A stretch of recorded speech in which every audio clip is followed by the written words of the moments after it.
Okay, you physicsers, how are you doing? We're going to work on some projectile problems today, and this will go with your quiz that you're working on. All right, so let's go ahead and get right down to it. A rock is thrown, so we have to do all the underlining. I'm giving you points for the underlining. I'm actually probably going to put the answers up on the board for the quiz today, so I need to grade your work. Okay, so this is what I want you to show.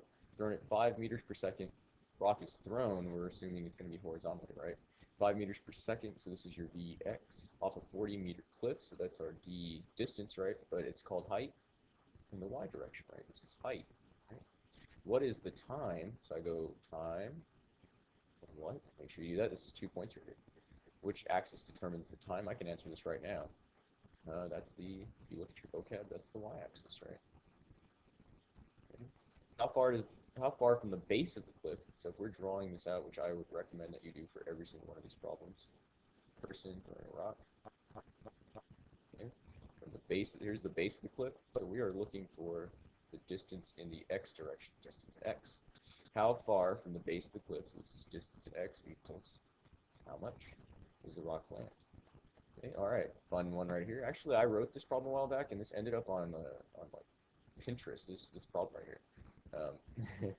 Justin Bieber is thrown for fun from a rooftop to try to land in a pool that's 20 meters away. So this is your distance. You're drawing the rooftop. You got a Justin here. The pool is over here. So that means this would be your T in the x direction, right? X-axis, y-axis. And you can go ahead and label that if you want, 20 meters, right?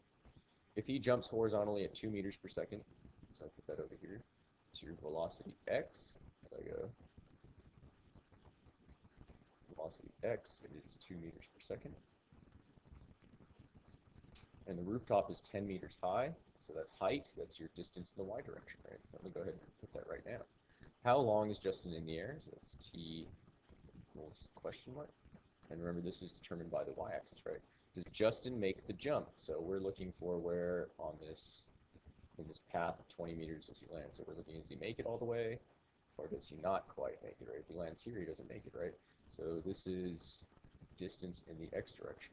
That's the question mark. What is Justin's final velocity? So v final. And we're talking about the v final for free fall. So this is the v final in the y direction. All right, now let's go up here and solve it. Let's see. So we've drawn this out, and what I would do is go ahead and label all your stuff. Okay, it's 5 meters per second, the x direction, and we're looking for the dx.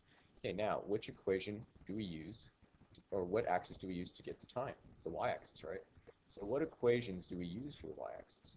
So you have to use something that has acceleration, right? Because downward we have force gravitation, right? And forces create acceleration. All right, so it turns out we end up getting distance equals, and you can go ahead and just write this down, 1/2 AT squared, right? And A is 9.8 meters per second squared. For this today, I'm going to go ahead and use 10 meters per second squared just for the tutorial to make it quicker. All right, so let's go ahead and plug that in, my acceleration. You can always assume this is in the downward direction, right? Yeah. So 1/2 times 10, and what is my time? Oh, I don't know, so I need to rearrange this. This is actually t equals square root of 2d over g. Let's go ahead and plug that in. My bad about that. 2 times, what is the height? 40 over 10. That's what we get.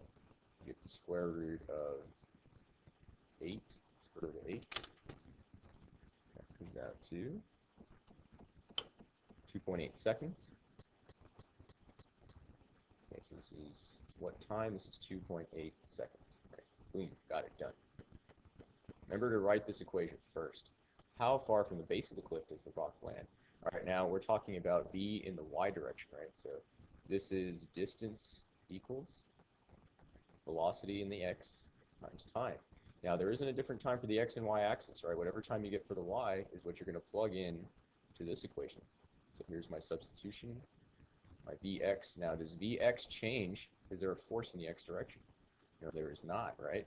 So it's going to be 5 meters per second here, 5 meters per second here, 5 meters per second here, right? It doesn't change because there's no force that way. So 5 times 2.8, we get 14.14. 14.14 meters. And that's your dx, okay? Let's change it to purple. This red's kind of getting on my nerves. All right, let's do these real quick. We've already labeled this. Justin Bieber thrown from the roof. Let's see, how long is Justin in the air? Remember, the y-axis determines that. This is going to be the square root 2 times your distance over gravity, or the acceleration due to gravity. So 2 times 10 over 10, that's convenient. So square root of 2. If you didn't get what I just did, you can just put that in the calculator and it'll be fine. Okay, so he's in the air for 1.41 seconds. Boom. Does Justin make the jump? So we need the dx. What do we just do for dx? Dx is your velocity in the x direction. Remember, if you're talking about x-axis, you can only use x-axis things. If you're talking about y-axis, you can only use y-axis things. So velocity times time. So that, what was our horizontal velocity? 2. It does not look like he's going to make it, does it? All right, so times 2. He makes it about 2.8 meters. So he like barely even jumped off. He kind of just fell. All right, what is his final velocity in the y direction? Well, our acceleration, if you cancel a lot of stuff out, you know, our v initial is 0. It's just velocity times time, so we can rearrange this. And I'm sorry, v final just ends up being acceleration times time. And since we're plugging in 10, right, because free fall is 10 times, what was the time he was in the air? 1.41.